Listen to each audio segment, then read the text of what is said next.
My nosy mill snooped through my confidential work files and jeopardized my career, so I sent her home without paying for a plane ticket. So my mother-in-law is from a small town in the American South, and she has all those gossipy small-town tendencies. It has never been a problem for us before because we live in major city clear across the country from her. Aside from her fully taking over dinner conversations during visits to catch us up on the scandalous comings and goings of people in her congregation, we didn't really have to deal with this side of her too much. Until today. You see, I am a family law attorney with a boutique firm. My specialty is divorces. Mother-in-law loves that I am a divorce attorney. She is always pumping me for stories from work so that she can gossip with her congregation.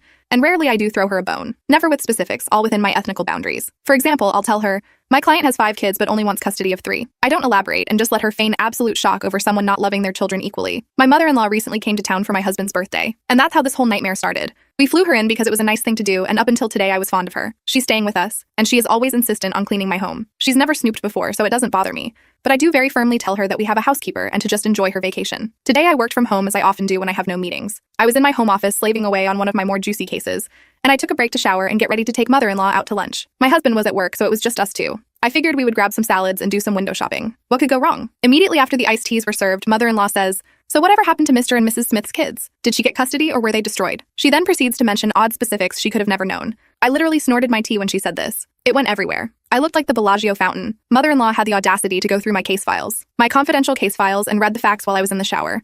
I asked her how she knew so much about the case I was working on, and she said she was cleaning my office while I was getting ready, and that I had just left it out. No, I did not. They make you take an entire class in law school about doing things like this. And if pigs flew and I did leave it out, this case is a monster. To garner that much information about the divorce would require her to turn several pages. So me leaving it out is no excuse, as she would have had to sit her dumb butt down and read through it. It's not like all the facts could have fit on one sheet of paper that just so happened to be lying on my desk. She said she needed to be in my office because it was filthy. I opened my wallet, threw some cash onto the table for what we ordered, and told her to get in the car. I cannot even remember the ride home. I was just yelling and lecturing and lecture yelling. This was an incredibly crappy thing for her to do. Working at a boutique firm, my reputation is everything to my career. I cannot have word on the street that I just go around town spilling client secrets at the local watering hole.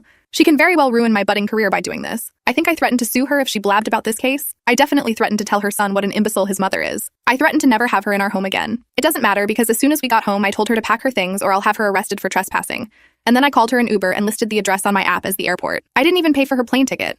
I don't know what's going to happen, actually. I do know that she's at the airport right now because that's where the app dropped her off. My husband won't know about any of this until 5:01 p.m. because he works on a secure job site and there's no phone calls or texting. I have steam coming out of my ears. I do feel guilty because she might be stranded at the airport without my financial help, but what she did was so out of line that I think a few hours of time out would do my pettiness some good before I finally call the American Airlines terminal and get her a one-way ticket back to Gossipville, USA.